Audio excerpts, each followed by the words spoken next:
நடிகர் விஜய் கடந்த பிப்ரவரி மாதம் தமிழக வெற்றி கழகம் என்ற அரசியல் கட்சியை தொடங்கினார். இதன் மூலம் அரசியலில் அதிகாரப்பூர்வமாக அடியெடுத்து வைத்துள்ள விஜய் தொடர்ந்து சமூகம் சார்ந்த பிரச்சனைகள் குறித்து கருத்து தெரிவித்து வருகிறார். கள்ளக்குறிச்சி கள்ளசாராய விவகாரத்தில் தமிழக அரசுக்கு தனது கண்டனத்தை தெரிவித்த நடிகர் விஜய் நீட் தேர்வுக்கு எதிராகவும் குரல் கொடுத்து வருகிறார். சமீபத்தில் 10ஆம் மற்றும் 12ஆம் வகுப்பு தேர்வில் தொகுதி வாரியாக முதல் 3 இடங்களை பிடித்த மாணவ மாணவிகளை நேரில் அழைத்து ஊக்கத்தொகை மற்றும் சான்றிதழ்களை வழங்கி வாழ்த்து தெரிவித்தார் நடிகர் விஜய். அந்த விழாவின் போதே தமிழக வெற்றி கழகம் சார்பில் விரைவில் மாநாடு நடத்தப்படும் என தகவல் வெளியானது. முதலில் மதுரையில் மாநாடு நடத்த திட்டமிடப்பட்டிருப்பதாக தகவல் வெளியான நிலையில் அதைத் தொடர்ந்து திருச்சியில் மாநாடு நடத்த முடிவு செய்யப்பட்டுள்ளதாக கூறப்பட்டது. திருச்சி ஜி கார்னரில் உள்ள திடலில் தனது கட்சியின் மாநாட்டை நடத்த உள்ளதாகவும் வரும் செப்டம்பர் 23ஆம் தேதி மாநாடு நடத்தப்படும் என்றும் தகவல் வெளியானது. திருச்சி மாநிலத்தின் மத்திய பகுதி என்பதால் அனைத்து பகுதிகளில் இருந்தும் தொண்டர்கள் வர வசதியாக இருக்கும் என திட்டமிடப்பட்டது. மேலும் ஜி கார்னர் திடலில் மாநாடு நடத்த அனுமதி கோரி திருச்சி கோட்ட ரயில்வே மேலாளரிடம் செப்டம்பர் 20ஆம் தேதியிலிருந்து 23ஆம் தேதிக்குள் ஏதாவது ஒரு தேதியில் மாநாடு நடத்த வேண்டும் என விஜய் மக்கள் இயக்கம் நிர்வாகிகள் ரயில்வே நிர்வாகத்திடம் கடிதம் கொடுத்திருக்கின்றனர். ஆனால் ஏதாவது ஒரு குறிப்பிட்ட தேதியை தர வேண்டும் என ரயில்வே நிர்வாகம் கூறியதாக கூறப்படுகிறது.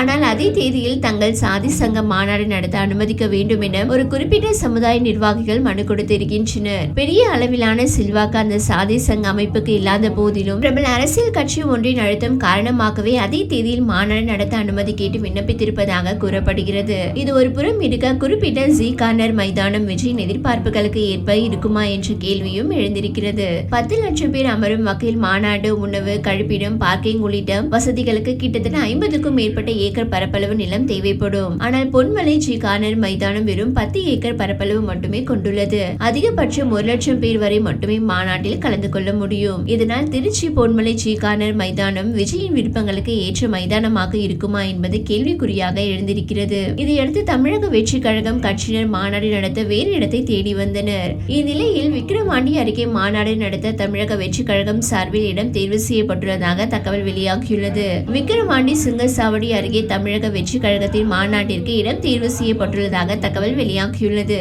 செப்டம்பர் 22 அல்லது 24ஆம் தேதி மாநாடு நடத்த திட்டமிடப்பட்டுள்ளதாகவும் தகவல் வெளியாகியுள்ளது. இந்த மாநாட்டில் நடிகர் விஜய் தனது கட்சியின் கொடி மற்றும் சின்னத்தை அறிமுகம் செய்து வைக்க உள்ளார் என்றும் தகவல்கள் வெளியாகியுள்ளன. தமிழக வெற்றி கழகம் கட்சியின் கொடி செப்டம்பர் மாதம் வெளியிடப்பட உள்ளதாகவும் தகவல் வெளியாகியுள்ளது.